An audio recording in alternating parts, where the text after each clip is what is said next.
सजयति सिन्दूरवदनो देवो यत्पादपङ्कजस्मरणं वासरमणिरिव तमसारासन्नासति विघ्नानां या कुन्देन्दुतुषारहारधवला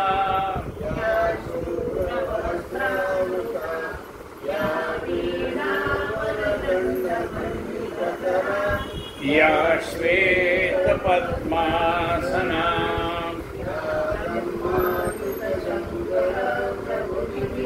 देवैः सदा वन्दिता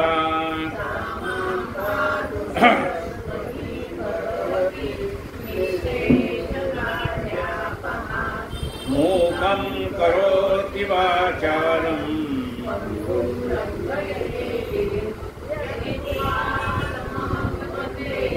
परमानन्दमाधवम् नरं चैव नरोत्तमं ततो जयमुदीरये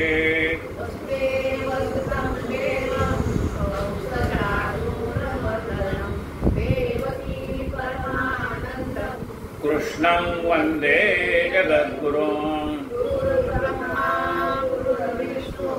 गुरुर्देवो महेश्वरः तस्मै श्री गुरवे नमः। श्रोता वक्ता श्रीराम समर्थ। जय जय रघुवीर। कालचा श्लोक पाहूया आणि आजच्या श्लोकाला सुरुवात करू। कालचा श्लोक आहे, भये व्यापिले सर्व ब्रह्मांड आहे, भयातीत ते संतानंत पाहे, जया पाहता द्वैत काही दिसेना, भयो मानसी सर्वथाही असेना। जय जय रघुवीर। समर्थ मानाला सांगतात, हे म्हणा, हे सगळे जे ब्रह्मांड आहे त्या प्रत्येकाला भीती आहे। देवादिदेव इंद्र त्याला असं वाटतं आपलं आसन जाईल का, कोणीतरी पुण्य करेल, 100 यज्ञ 800 यज्ञ केले की आपलं खुर्ची निघून जाईल। प्रत्येकाला असं वाटतं की आता आतापर्यंत माझ्याकडे सत्ता होती, आता चालली सुनेच्या हातात, लगेच त्याला असं वाटायला लागतं की आतापर्यंत मी होते घराची मालकीण, आता ही झाली। म्हणजे प्रत्येकाला भय आहे। मग ते आपल्याकडे असलेली एफडीआर खर्च होऊन चालले त्याचं भय आहे। आपल्याकडे काही आहे ते आपल्याला कोणी फसवेल का त्याचं भय आहे। आपण हे करायला गेलो, काहीतरी माल घेतला आणि चुकून दुसरा नंबर टाकला की गेले पैसे बँकेतले, सगळे भय आहे ना। हे प्रत्येक गोष्टीचं काही ना काही भय आहे। हे सगळं ब्रह्मांड भयभीत आहे।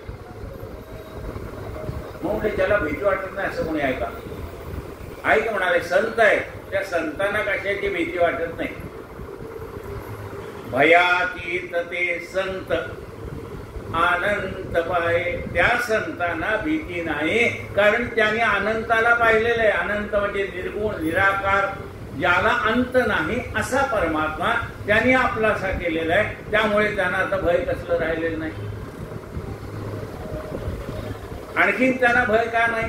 कारण त्यांच्या मनामध्ये कुणाविषयी द्वैत नाही। हा माझा आणि तो परका असा द्वैत नाही।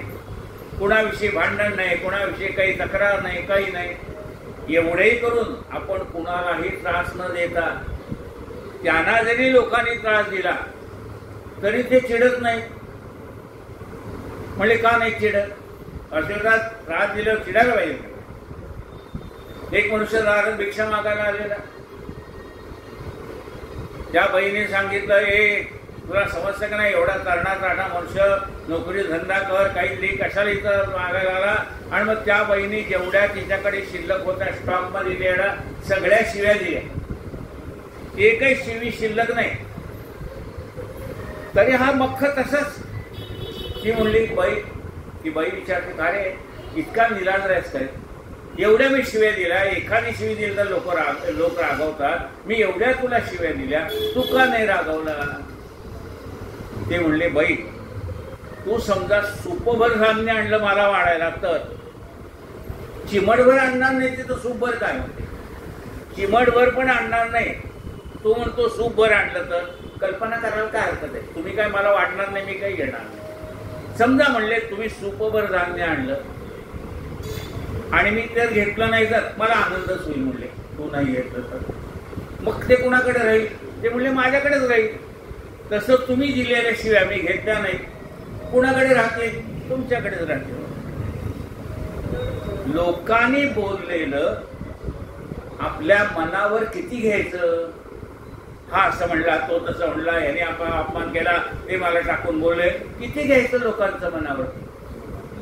जर आपण मनावर घेतलं नाही तर कोणाकडे राहील? बोलणाऱ्याकडे राहील ना. संत क्षमाशील असतात, दयाशील असतात, त्यामुळे समाजाने जरी त्यांना त्रास दिला तर ते तिकडे लक्ष देत नाही. रस्त्याने हत्ती चाललाय, कुत्रे भुंकते, हत्ती काय त्या कुत्र्याला घाबरतो? आपण घाबरतो, हत्ती घाबरतो का? हाती चले आपली चाल, कुत्र्याला भुंकू दे, काय भुंकाय? आपण जर सरळ आहेत, आपण जर प्रामाणिक आहे, आपल्या हातून काही चूक झाली नाही आणि मग कुणी काही म्हटलं तर त्याची भीती वाढवायचं काय कारण? दया पाहता द्वैत काही दिसेना, भयो मानसी सर्वथाही असना. अशा माणसाला हे मला तू सांग, त्याला भय कशाचा असेल? आपलं हे खरंय ते. जय जय रघुवीर. आजचा आता 137वा श्लोक आपण पाहणार आहोत.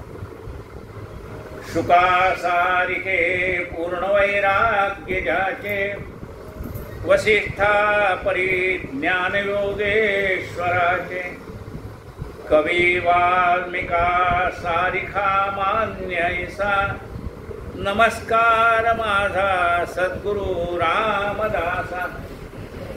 जय जय रघुवीर. जीवा पुन्हा समर्थ त्या मनाचा काही पिच्छा सोडत नाही. ते पुन्हा मनाला समजून सांगतात, म्हणा बोला बाबा, मला काय ऐकण्याशिवाय काय गत्यंतर आहे? तो मन म्हणते बोला, तुम्हाला काय सांगायचं ते सांगा. जीवा श्रेष्ठ ते स्पष्ट सांगून गेले. आता काही वेळा आपला इलाजच चालत नाही, त्या मनाचा इलाज चालेल ना समर्थापुढे. मी ऐकत नाही म्हणता येईल ना त्याला. तसं आपल्याकडे काय असं, आपण कोणाकडे पाहुणे म्हणून गेलो ना, ती त्यांची नातवंड बितोंड असतात, अहो किती छान नाचते, आपल्याला बघण्याशिवाय गत्यंतर नाही हो, नाचू द्या. ती काय पाठांतर करून आली, म्हणली बघा किती छान पाठांतर, ऐका.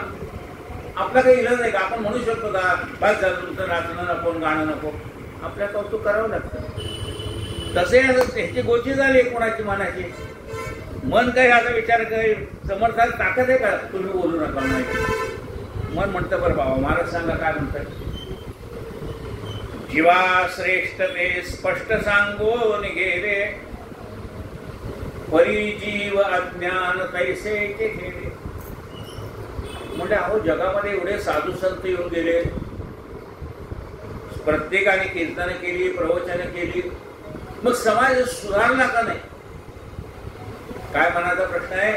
एवढे साधू संत येऊन गेले, त्यांनी एवढी कीर्तन केली, प्रवचन केली, लाख लाख लोक प्रवचनाला कीर्तनाला, मुळे पुन्हा सुधारत का नाही लोक? जीवा श्रेष्ठ ते स्पष्ट सांगून गेले, परिजीव अज्ञान तैसेचे ठेले. अहो म्हणजे अज्ञानी माणसं आहेत. म्हणजे काय? एका माठात काही पाणी नव्हतं, कोरडं होतं माठ. तर एका दयाळू माणसाला असं वाटलं ह्याच्यात पाण्याने भरावं, बादलीवर पाणी घेऊन आला, पण तो माठ होता पालथा. बादलीवर काय 10 बादल्या पाणी, त्या माठावरती 10 वेळा पाणी होतलं, 10 बादल्या, एक थेंब त्या माठात जाणार नाही.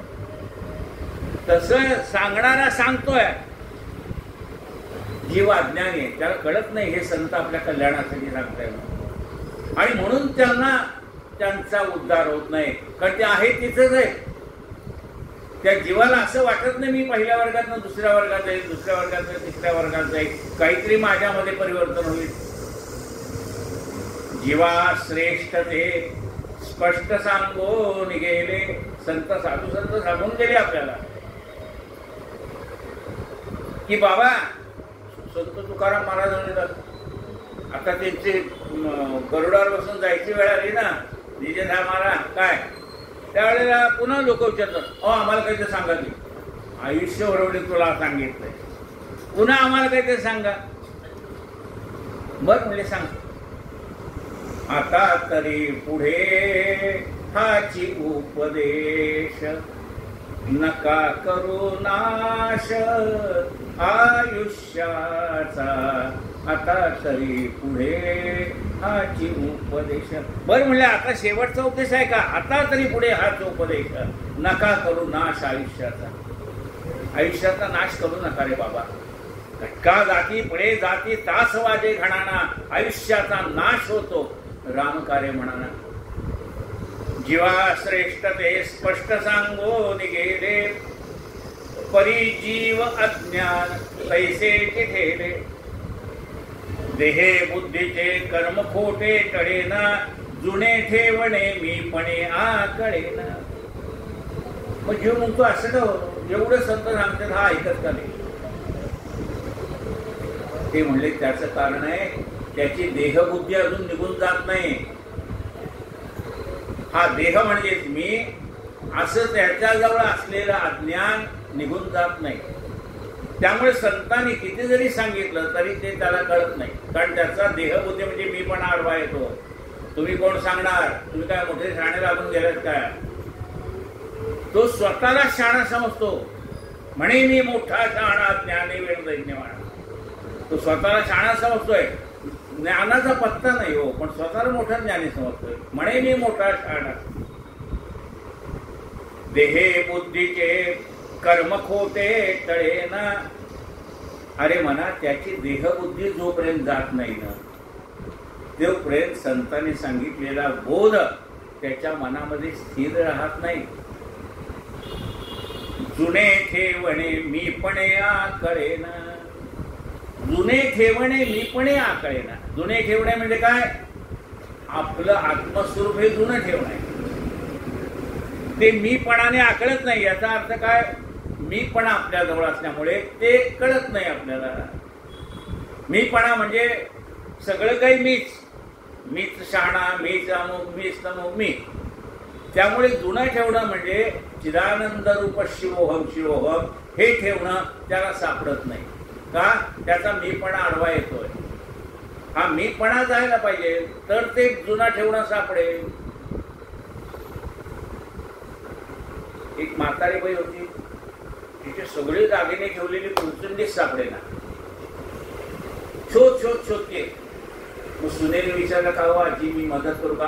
अजिबात नको, मी एकटी शोधेन. शोध, तुला कोणी मदत करायला आलं तुझं जुनं ठेवणं सापडण्यासाठी, आणि तुझा जर मी पण आडवा येत असेल, माझं मीच शोधते, तर शोध बाई. तुला नाही मिळालं तर तू हरवलं म्हणून सांगू आम्हाला काय, तुला मदत. तसे संत आपल्याला मदत करायला येतात. तुझं हे मीपणा आहे ना, तुझं जे मूळ जुनं ठेवणं आहे ते आत्मस्वरूप, ते आत्मस्वरूप तुला दाखवण्याचा आम्ही प्रयत्न करतो असं संत सांगतात. पण ते आत्मस्वरूप जाणून घेता येत नाही याला, याचं कारण त्याचा मीपणा आडवा येतो. हा मीपणा जोपर्यंत जात नाही, हा मीपणा गेल्याशिवाय देव भेटत नाही. ते जुनं ठेवणं मिळत नाही. मग म्हणले कुणाला मिळतो? मी पण ज्यांचे पक्व फळापरी गळले रे, जीवन त्यांना कळले. ज्याचा मीपणा निघून झालाय, म्हणजे एखादं पिकलेलं फळ जसं खाली पडावं तसं विचाराने परिपक्व झालेला मनुष्य आहे, त्याचा मीपणा गळून पडतो. मी पण ज्यांचे पक्व फळापरी सहजपणाने गळले हो, जीवन त्यांना कळले हो. हा आपला मीपणा जात नाही तोपर्यंत देव भेटत नाही. म्हणून तर स्वरूपानंदाने, पावस्य स्वरूपानंद आहेत ना, त्यांनी प्रार्थना देवाची केली. काय? मी माझे मावळो सर्व, तू तुझे उगवो आता. मी माझे मावळ सर्व, हे मी केलंय आणि हे सगळं माझं आहे. हा जो माझ्याजवळ अहंकार आहे तो निघून जायला पाहिजे. म्हणजे तुला वाटतं ना हे माझं आहे, असं माझं माझं म्हणणारे तुझ्या घरातली जुनी माणसं होती, आजोबा पणजोबा कापड पणजोबा सगळे म्हणत होते हे घर माझं आहे, ही इस्टेट माझी आहे. सगळे इथे शिवून गेले, शेवटी जड झाले, ओझे टाकून गेलं. माझं काय आहे? माझं काही नाही, आपल्याला इथे शिवून जायचंय सगळं. पण माझं काही नाही हे कळायला मीपणा जावाला. मी माझे मावळो सर्व, तू तुझे उगव आता. हे माझं मी केलंय आणि हे माझं आहे हा भाव माझ्या मनात जाऊ दे. हे सगळं तू करतोयस आणि हे सगळं तुझंच आहे. रामाचे निरपेक्ष दास्य करी तू, मागू नको त्याजला. त्या ठाईची जवी तनू निषेधिने, सोडू नको भक्तीला. आता बघा पुढची ओळ ऐकण्याकडे. त्याचे सर्व असे तनू धन तुझे, हे सगळं त्याचं आहे. तुझं शरीर तनू, तुझं धन तनू धन तुझे, त्याला समर्पी आली. त्याने दिलेला देह आहे, तो चालवतो तोपर्यंत हा देह चालतोय. तो परमात्मा जोपर्यंत आपला देह चालवतो तोपर्यंत चालतोय. डोळ्यातनं पाहण्याची शक्ती त्याची आहे, तोपर्यंत पाहू शकतोय. हातातनं काम करण्याची शक्ती आहे, तोपर्यंत हातातनं काम करू शकतोय. चालण्याची पायाची शक्ती त्याची आहे. मग त्यांनी जर काढून घेतली तर पाय असून चालता येणार नाही, हात असून काम करता येणार नाही, डोळे असून पाहता येणार नाही, कान असून ऐकता येणार नाही. कारण ती शक्ती निघून गेली. कान जागेवर येतो पण ऐकण्याची शक्ती निघून गेली. डोळे जागेवर आहेत, पाहण्याची शक्ती निघून गेली. हात जागेवर आहेत, काम करण्याची शक्ती निघून गेली. पाय जागेवर आहेत, चालण्याची शक्ती निघून गेली. हे आपलं काही नाही. चाले हे शरीर कोणाचे सत्ते, कोण चालवे प्रभू. त्या परमेश्वराशिवाय कोण हा देह चालतोय? त्याचे सर्व असे तनू धन तुझे, त्याला समर्पी आली. त्यानेच दिलेलं धन आहे. तो म्हणजे मी माझ्या बुद्धीने कमवलं.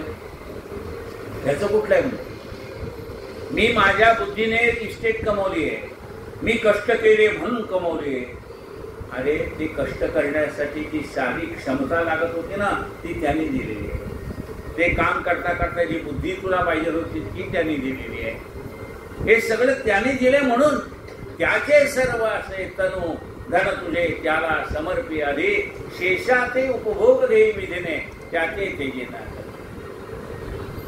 जुने ठेवणे मीपणे आकळे ना.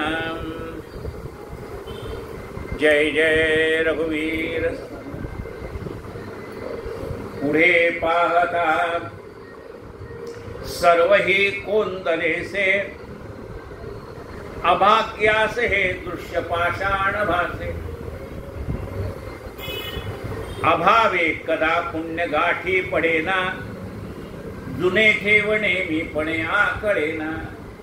हे जुने ठेवणं आहे म्हणजे आत्मस्वरूप आपलं ते कळत नाही. त्याचं कारण काय?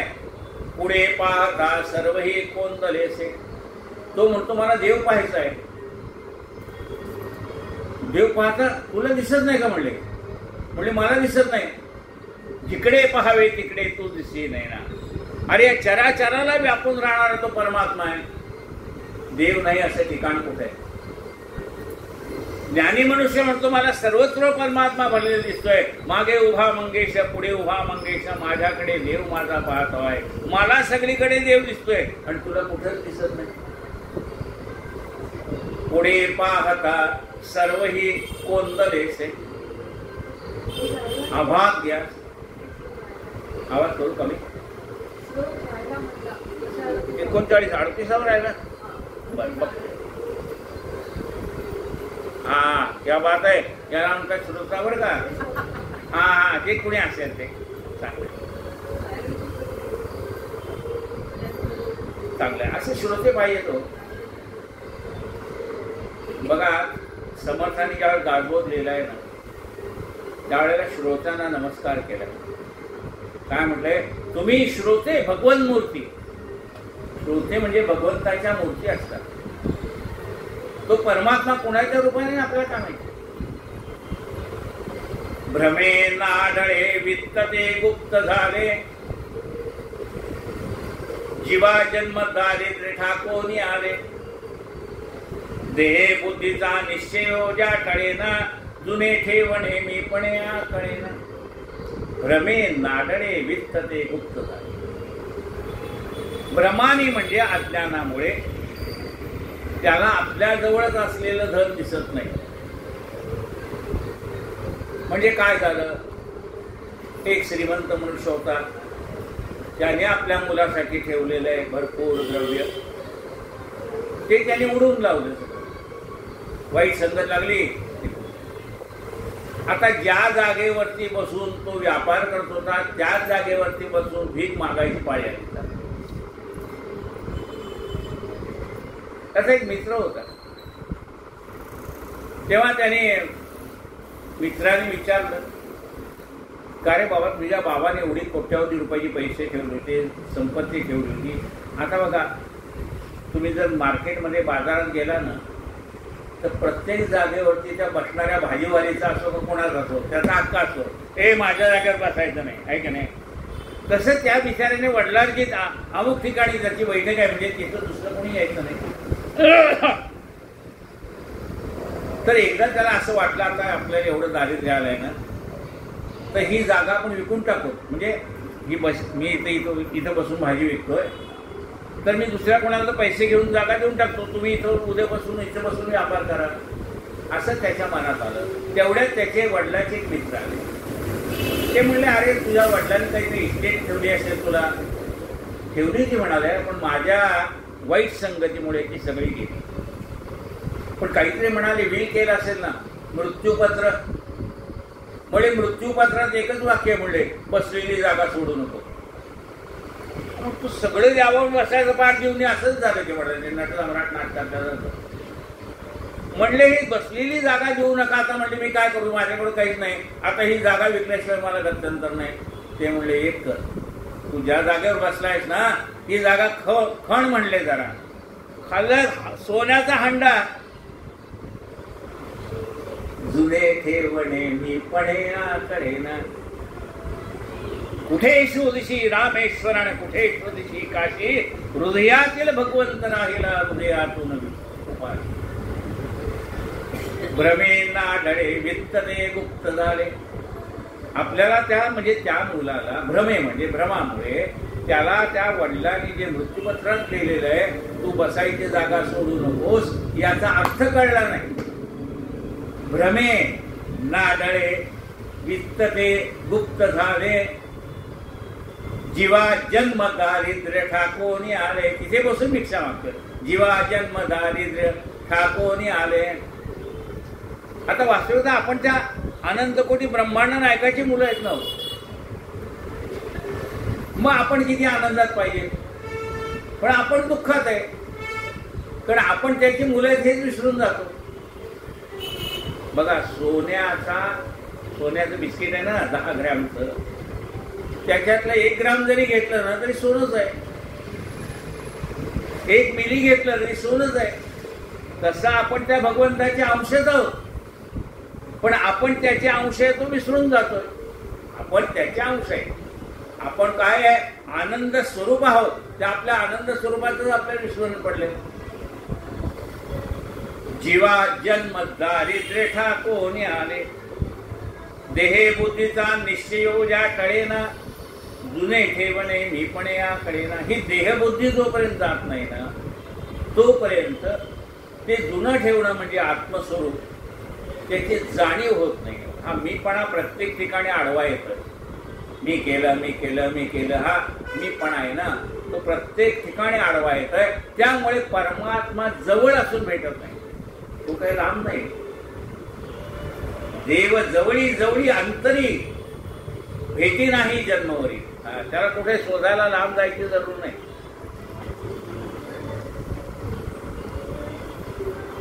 एकशे 39 श्लोक सुरू. पुढे पाहता सर्व हे कोंदलेसे, अभाग्यास हे दृश्य पाषाण भाषे. अभावे कदा पुण्यगाठी पडेना, जुने ठेवणे मी पण या करेना.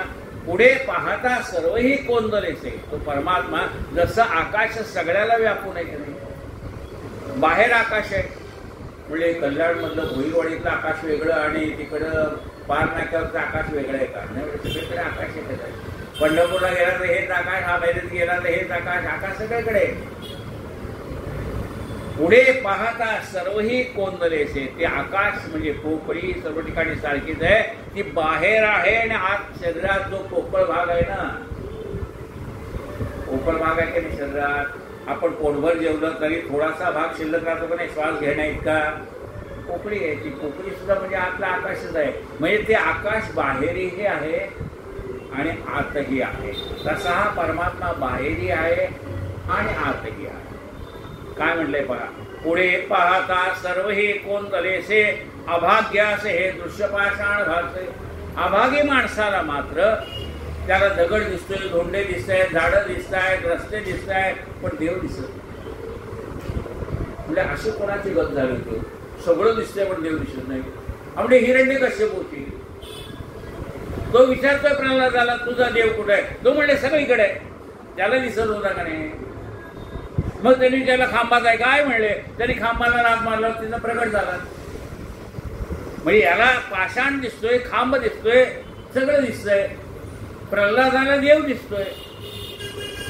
या अज्ञानी माणसाला ह्याचा हा देहपणा आहे, मी देहबुद्धी असल्यामुळे त्याला तो परमात्मा दिसत नाही. आणि ज्याला ती देहबुद्धी गेलेली आहे त्याला जिकडे पाहावे तिकडे तोच दिसतोय.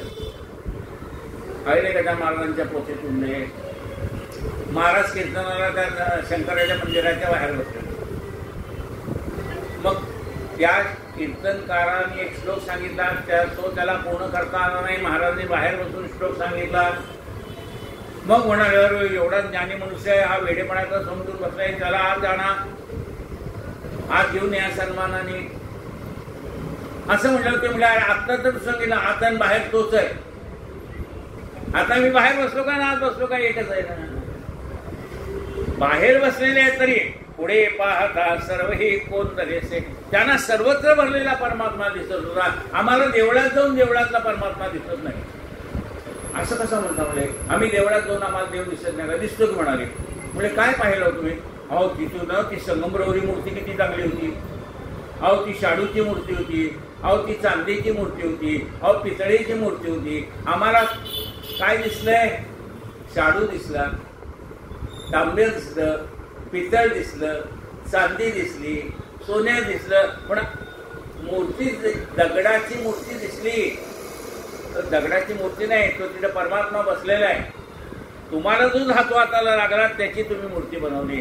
पण आपल्या दृष्टीने जो पाहायला गेलाय त्याला तिथे गजानन महाराज बसलेले दिसते, त्याला त्या ठिकाणी माऊली बसलेली दिसते, त्याला त्या ठिकाणी लक्ष्मीबाई बसलेली दिसते. म्हणजे त्या ठिकाणी असणारा प्रत्यक्ष देवच बसलाय. पण आम्हाला देव दिसत नाही ना. आम्हाला गजानन महाराजांची मूर्ती दिसते, आम्हाला हे दिसतंय. आम्हाला गजानन महाराज बसलेले दिसत नाही पण गजानन महाराजांची मूर्ती दिसते. आम्हाला माऊली दिसत नाही पण आम्हाला माऊलीची मूर्ती दिसते. पुढे पाहता सर्वही कोंदलेसे, अभाग्यासे हे दृश्य पाषाण भासे. अभावे कदा पुण्य गाठी पडेना. म्हणजे असं का होतं? अभागे म्हणजे तो अभागे का दुर्दैवी आहे का? अभागे म्हणजे अश्रद्धेने केलेलं काम श्रद्धापूर्वक करावं लागतं. जे काही देवाला अर्पायचं ते श्रद्धापूर्वक अर्पण केलं पाहिजे. भक्तिभावाने. भले तुम्ही देवाला साखरेचा नैवेद्य दाखवा का पाची पकवानाचा दाखवा, जो काही नैवेद्य दाखवणार ना तो भक्तिभावाने दाखवा, श्रद्धापूर्वक दाखवा, तर तो देवाला जाऊन पोहोचेल. देवाने असं काय सांगितलं काय? अमुकचे दुकानात पेढे चांगले मिळतात तिथनं जाणार नाही तेच दाखवा, असं काही नाही. तुमच्याकडे जे उपलब्ध असेल ते दाखवा, पण जे दाखवाल ते श्रद्धेने, प्रेमाने. अभावे कदा पुण्यगाठी पडेना. अश्रद्धतेमुळे जे काही पुण्य मिळायचं तेही मिळत नाही. कारण त्याला मला शंकाच आहे ना, हे केलं तर हे फळ मिळेल का नाही, ते केलं तर ते फळ मिळेल का नाही. अश्रद्धेने केलं असं मिळत नाही, श्रद्धेने केलं तर मिळतं. जुने ठेवणे मी पण या कळेना. जय जय रघुवीर समर्थ. श्री कृष्ण गोविंद हरे मुरारे.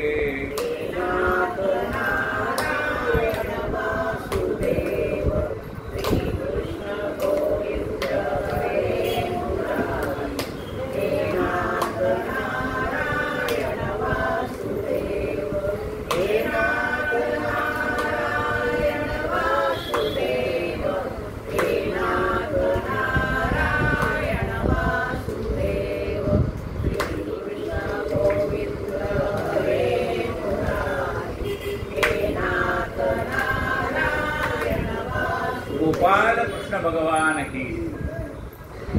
जयाचे तया चुकले प्रार्थना. गुणे गोविले जाहले दुःख दे. गुणा वेगळी वृत्ती ते ही वळेना. जुने ठेवणे मी पण आता. समर्थ सांगतात जयाचे तया चुकले प्रार्थना आहे. त्याचेच वस्तू आहे पण त्याला सापडत नाही. एका बाईने सुंदर अशी नथ घेतली होती आणि ती नथ घेतल्यानंतर काय झालं की काही खाताना म्हणा जेवताना म्हणा ती सारखी मध्ये मध्ये यायची. त्यामुळे ती नथ तिने काढून ठेवली आणि शोधली. घरात काही सापडेना, इकडे काही सापडेना. शेवटी शेजारी गेली का हो तुम्ही माझी नथ पाहिली का, म्हणजे मी तुमच्याकडे हळदी कुंकवाला आले तिथं राहिली का, हे झाली का ते झाले का. ती बाई तिच्याकडे पाहतच राहिली. म्हणजे अहो कशाला एवढी नथ शोधताय, कशाला म्हणजे काय एवढे प्युअर आहे प्युअर. ती नथ चांगली आहे, नवऱ्याने औषधाने घेतलेली आहे. मग सापडत नाही तुम्हाला, तुमच्या जवळच आहे. म्हणजे माझ्याजवळ कुठे घर शोधलं सापडली नाही. हे काही इथं अडकवली म्हणाले. जुने ठेवणे मी पणे. जयाचे तया चुकले प्राप्त नाही. गुणे गोविले जाहले दुःख देही. म्हणाले याला देहाला दुःख झालंय अज्ञानपणामुळे. कशामुळे ते गुण, सत्वगुण, रजोगुण, तमोगुण. या तमोगुणाने देहाला दुःख होईल का नाही. म्हणजे तमोगुणाने देहाला दुःख कसं होतं. काही नाही म्हणजे आम्हाला तरी पाहिजे तरी. म्हणजे ती आमटी केली, भाजी केली, त्याच्यावर तिखट रस्सा, मिसळ म्हणले की भारी मिसळ असते. इकडं खातो, इकडनं डोळ्यातनं झाला, इकडं काय झालं, तमोगुण झाला. तमोगुणाने देहाला त्रास आहे का नाही. म्हणले रजोगुण, त्या रजोगुणाने पण त्रास आहे. म्हणले काही नाही. म्हणले श्रीखंड आणलंय, बासुंदी आणली, आम्ही काय आज 5 पकवान आहे, 5 गोड पदार्थ आहे. 5 गोड पदार्थ खाल्ले, आता डायबिटीज वाढला की. रजोगुणाने पण त्रास झाला.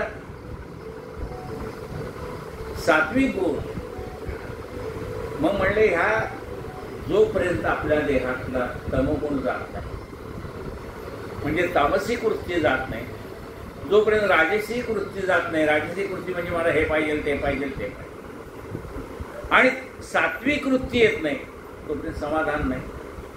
सात्विक वृत्ती आली तरी अहंकार जात नाही. हो, सात्विक वृत्ती आली ना तर आम्ही आमच्या त्या देवावर बघा किती चांदीचे दागिने केले, सोन्याचे दागिने केले, आलं की नाही. सात्विक आहे, केले देवाला, पण त्याचा अहंकार मी देवाला हे केलं म्हणून.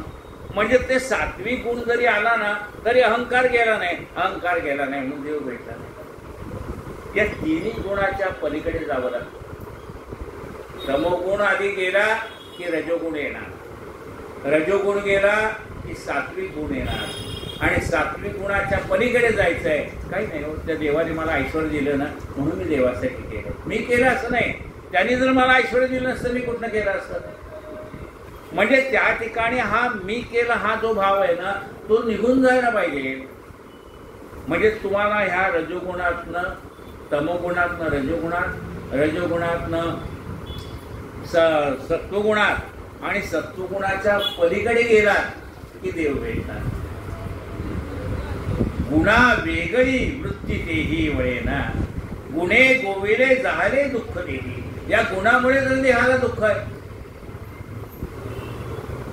सत्वंग गच्छन्ति ऊर्ध्वस्था, हे खरं आहे. सात्विक माणसं स्वर्गाला जातात, पण तिथलं पुण्य संपलं की पुन्हा खाली येतात. याच्या पलीकडे जात नाही तोपर्यंत मुक्ती मिळत नाही ना. लक्षात येत नाही तुमच्या. तुम्ही सत्वंग गच्छन्ति ऊर्ध्वस्था ऐकता, सत्वगुणामुळे आपल्याला स्वर्गाला जाता येतात का? पुण्य संपले की पुन्हा खाली. म्हणजे हॉटेलात राहायला गेले, पंचतारांकित हॉटेलात, तर म्हणले आता ते काय ॲडव्हान्स घेतात, तो दुसऱ्या दिवशीचं भाडं आदल्या दिवशी आले घ्यायला. म्हणले आमच्या डेबिट कार्डावरचं संपलंय, आता बँकेतले पैसे पण संपले. म्हणले ते संपलंय ना, खोली खाली करा. तसं आहे स्वर्गामध्ये, तुमचं पुण्य संपलंय ना, चला खाली. ते पुण्याजवळ तुम्हाला स्वर्गात निवास आहे, पुण्य संपले की पुन्हा खाली. म्हणून या तिन्ही गुणा, म्हणून ते असं म्हणलंय, गुणे गोविले जाहले दुःख देखील. या गुणामुळे तर पुनरुपी जन्म पुनरुपी मरण आहे. गुणा वेगळी वृत्ती तेही वळेना. या गुणाच्या पलीकडे जायचंय याच्यासाठी तयार होणारी जी वृत्ती आहे, ती वृत्ती तिकडे वळत नाही की मला गुणातीत व्हायचंय. हे त्याच्या लक्षात येत नाही. आज त्याला आनंद काय आहे, मी तमोगुणातनं रजोगुणात आलो, रजोगुणातनं सात्विक गुणात आलो, एवढाच त्याला अभिमान आहे. अरे पण याच्या पलीकडे जायचंय. घराला 10 पायरी आहे, 9 पायऱ्या चढून आला तिथंच उभा राहिला. आणि म्हणजे घरात जायचं 9वी पायरी सोडायला पाहिजे, 10व्या पायरीत जायला पाहिजे. तर तमोगुण रजोगुण सत्वगुण 4थी पायरी घरात जायची भगवंताच्या. त्यात तुला हे 3 ओलांडल्याशिवाय 4थ्या पायरीवर पाय ठेवता येणार नाही. गुणा वेगळी वृत्ती तेही वळेना, जुने ठेवणे मी पणे आखळेना. हा मीपणा जाण्यासाठी सगळी धडपड आहे ना. हा मीपणा आडवा येतो प्रत्येक गोष्टीला. म्हणजे मीपणा कसा आडवा येतो? हा प्रपंच सुद्धा आडवा येतो ना. तुम्ही म्हणा ना घरात मी करते, हा फार काय करताय ना, खरं तुमचं तुम्ही, मला काय करायचं, चला आपण सगळे मिळून करू. सगळे मिळून तुम्हाला हातभार लावतील. तुम्ही म्हणलं मी एकटी करते, तर सगळे बाहेर हॉलवर बसून गप्पा मारत बसतील. कर तुझं भाजी कर, आमटी कर, काय करायचं, या गा आपण सगळ्यांनी मिळून करू. सगळे मिळतो, तुझं एक श्रम हलके होतील ना. आपल्याला सगळ्यांनी सहनाव तू सण म्हणून तुझं वीर्यंकर व्हावं आहे, तेजस्वी नावधी तमस्तुमा विदुषाव आहे. मीपणा प्रपंचातही चालत नाही. मग प्रपंचात जर मीपणा चालत नसेल तर परमार्थात कुठून चालणार? म्हणून मीपणाच्या पलीकडे जायला पाहिजे. जय जय रघुवीर समर्थ. कायेन वाचा मनसेंद्रियर्वा बुद्ध्यात्मना वा प्रकृती स्वभावात्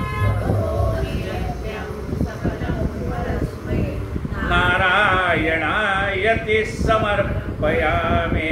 अच्युतं केशवं रामनारायणं कृष्णदामोदरं वासुदेवं हरे.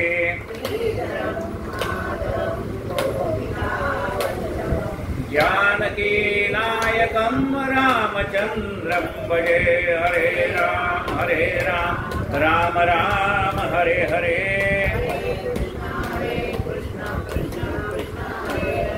हरे राम राम राम हरे हरे.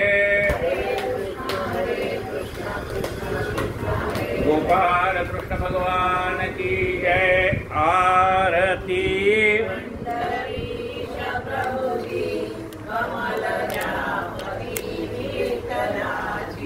ठेविले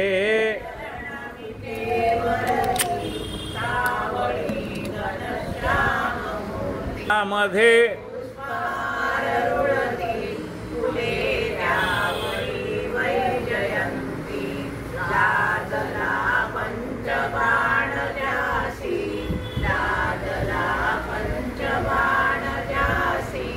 असे ते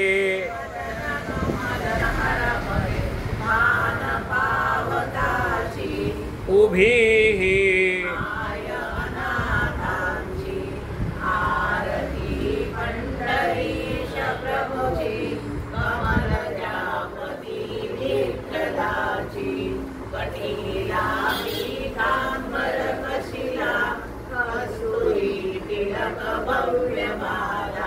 मितीना